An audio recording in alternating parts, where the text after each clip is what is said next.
Welcome back to our channel విశ్వం. ఈరోజు విశ్వం మనకు అందించే సందేశం ఏంటి అంటే, మనిషి తన జీవితంలో పరిమితుడయ్యాడని అనుకోవటం మనసులోని అతిపెద్ద అబద్ధం. ఎప్పుడైనా మీరు ఆలోచించారా? మనిషి ఎగరలేడా? కానీ పక్షులు, గాలి, తత్వాలు, కణాలు అవి మాత్రం ఎందుకు స్వేచ్ఛగా విహరిస్తున్నాయి? మరి ఆ తత్వాల మీద ఆధిపత్యం సాధించగలిగితే ఏమవుతుంది? మనిషి గాలిలా మారుతాడా? అతని శరీరం గాలిలో కలిసిపోతుందా? లేక ఎగురుతూ ఎగురుతూ భూమి పరిమితులను దాటి వెళ్ళగలనా? ఈరోజు మనం మాట్లాడుకోబోయే విషయం వాయుసిద్ధి, the power to control air and move beyond body. ఇది ఒక మాంత్రిక కళ కాదు, ఇది యోగ సూత్రాలలో చెప్పబడిన అత్యున్నత స్థాయి శక్తి. భారతదేశంలోని యోగులు, హిమాలయాల్లో నివసించే సిద్ధులు వాయుతత్వాన్ని అదుపులోకి తెచ్చే రహస్యాన్ని సాధించారంట. వాళ్ళు గాలిని శ్వాసగా కాదు, జీవశక్తిగా చూశారు. వాయువును నియంత్రించగలిగితే శరీరానికి బరువు ఉండదు, మనసుకు సరిహద్దు ఉండదు, చైతన్యానికి పరిమితి ఉండదు. పతంజలి మహర్షి తన యోగ సూత్రాలలో చెప్పాడు, by mastering prana and vayu the body becomes light as cotton. అంటే ప్రాణశక్తి మీద సంపూర్ణ నియంత్రణ సాధిస్తే మనిషి గాలిలో తేలగలడు. చరిత్రలో కొన్ని వింత సంఘటనలు నమోదయ్యాయి. తమిళనాడులోని ఒక సిద్ధయోగి గోగర్, కర్ణాటకలోని శ్రీ మంత్ర గోపాలస్వామి మరియు హిమాలయాల్లోని మహా అవతార్ బాలాజీ వాళ్ళు గాలిలో నడిచినట్లు ప్రత్యక్షంగా చూసిన వారు ఉన్నారని పాత గ్రంథాలు చెబుతున్నాయి. వాళ్ళు వాయుసిద్ధి సాధించిన వారిగా గుర్తింపబడ్డారు. ఇది కేవలం శరీర నియంత్రణ కాదు, ఇది చైతన్య నియంత్రణ. మన శ్వాస మనసును ఎలా కట్టిపడేస్తుందో అదే శ్వాసను విడిచిపెట్టడం వలన మనసు కూడా స్వేచ్ఛ పొందుతుంది. మీరు అనుకున్నారు ఇది సాధ్యమా? ఇది కల్పన. విజ్ఞాన శాస్త్రం చెబుతుంది శరీరంలో 99.99% ఖాళీ స్థలమే. మన ఘనమైనట్టుగా కనిపిస్తున్న వాస్తవానికి మనం గాలి కన్నా సున్నితమైన కణాలతో తయారయ్యాం. మనం వాయువుతో ఒకటే. మన కణాల మధ్య గాలి ప్రవహిస్తుంది, అది మన ప్రాణశక్తి, ప్రాణవాయువు. యోగులు చెబుతారు, when you become one with the breath you become one with the air. అప్పుడు శరీరం యొక్క బరువు అనేది మనసు సృష్టించిన మాయ మాత్రమే అవుతుంది. వాయుసిద్ధి సాధించాలంటే మొదట ప్రాణాయామం అనే తలుపు తట్టాలి. ప్రాణాయామం అనే శ్వాసను నియంత్రించడం కాదు, శ్వాసను గమనించడం.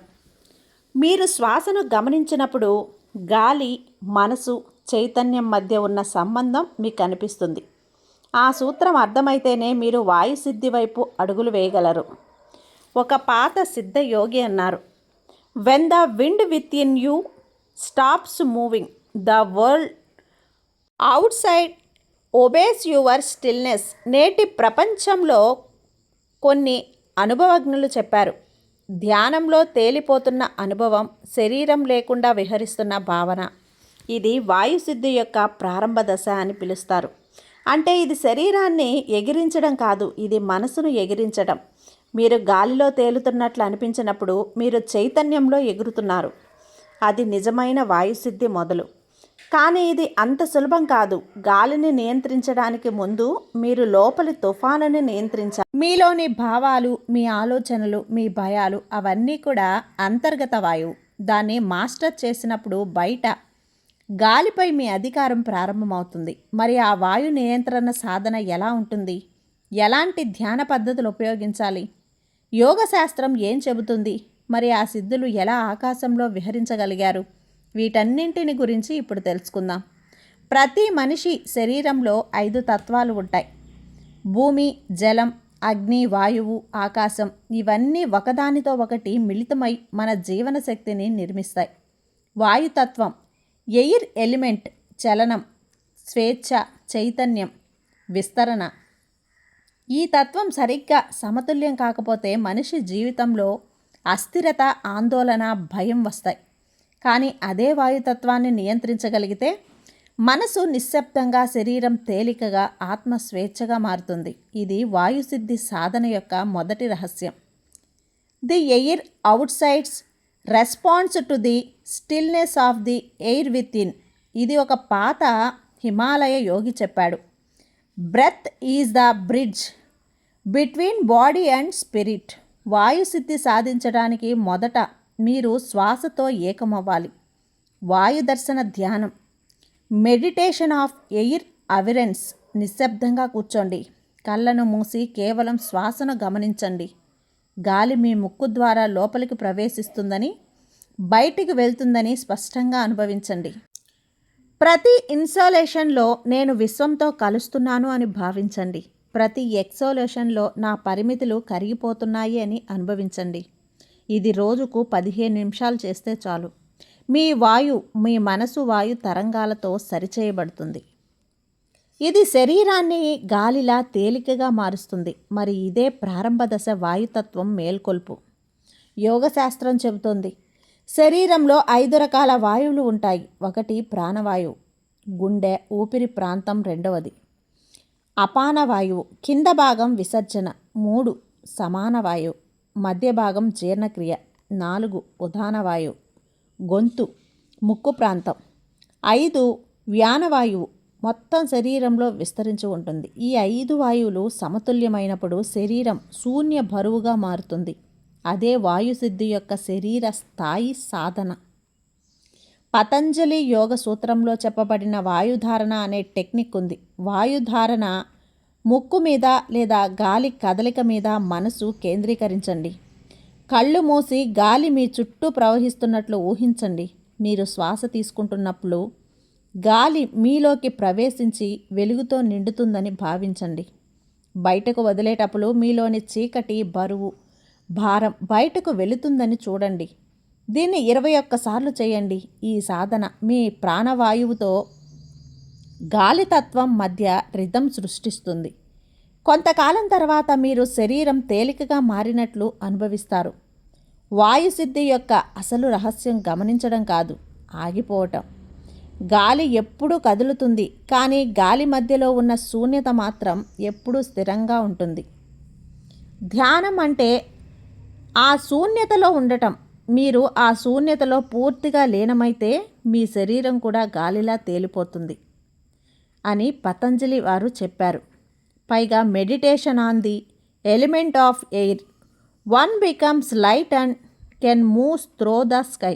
ఇది మానసిక విముక్తి యొక్క సూచన కూడా. సాధన చేస్తున్నప్పుడు మీరు అనుభవించే 3 దశలు. 1 శరీరం తేలికగా అనిపించడం. 2 ఆలోచనలు స్లో అవ్వటం. 3 మీరు గాలి, ఆకాశం, విశ్వంతో ఒకటిగా అనిపించడం. అప్పుడు మీరు నేను అనే భావనను మర్చిపోతారు. మిగిలేది కేవలం చలనం లేని గాలి. Divine stillness. వాయుసిద్ధి అంటే ఆకాశంలో ఎగరటం కాదు, అంతర్ముఖంగా ఎగరటం. మనసు యొక్క బరువును వినిపించటం. పాపాలు, భయాలు, కోపం, అసూయ ఇవే మన మనసుకు బరువు. వాటిని విడిచిపెట్టినప్పుడు మీరు తేలికైపోతారు. ఆధ్యాత్మికంగా ఎగరటం అంటే భౌతిక పరిమితులను దాటి చైతన్యంలో విస్తరించటం. ఒక యోగి తన శిష్యుడితో అన్నాడు, నువ్వు గాలిని అదుపులోకి తేవటానికి ప్రయత్నించకు, గాలి నిన్ను నడిపించు. మనం నిశ్శబ్దంగా ఉన్నప్పుడు ప్రకృతి మనలో ప్రవహిస్తుంది. వాయుసిద్ధి అంటే ప్రకృతిలో ఏకమవ్వటం. నేటి కాలంలో ఈ సాధన భౌతికంగా ఎగరటం కోసం కాదు, ఇది ఆత్మను స్వేచ్ఛగా ఎగరనివ్వటం కోసం. మీరు ధ్యానం, శ్వాస, నిశ్శబ్దం ద్వారా వాయుతత్వంతో కలిస్తే మీ జీవితంలో కదలిక, శక్తి, ప్రేరణ పెరుగుతుంది. కష్టాలు, ఆందోళనలు, భయం అన్నీ కరిగిపోతాయి. మీరు తేలిగ్గా మారిపోతారు. మీ ఆలోచనలు కూడా వాయు తరంగాలులాగా విశ్వంలో విస్తరిస్తాయి. మనిషి ఎగరడానికి రెక్కలు అవసరం లేదు, తనలోని గాలిని మేల్కొల్పడం చాలు. వాయుసిద్ధి అంటే గాలిని కాక చైతన్యాన్ని నియంత్రించడం. మనసు తేలికపోతే శరీరం కూడా తేలిపోతుంది. మీరు ఈ సాధనను ప్రారంభించండి. రోజుకు 15 నిమిషాలు ధ్యానం చేయండి. మెల్లగా మీలోని వాయుతత్వం సరిచేయబడుతుంది. ఒకరోజు మీరు కూడా తెలుసుకుంటారు, నేను కేవలం శరీరం కాదు, నేను విశ్వంలో ప్రవహించే గాలి. Be the wind, flow free, rise above all limits. Your body may be on earth, but your soul can touch the sky. విశ్వం చాలా శక్తివంతమైంది. విశ్వం చాలా శక్తివంతమైంది. గ్రాటిట్యూడ్ విశ్వం, gratitude. Thank you universe, thank you.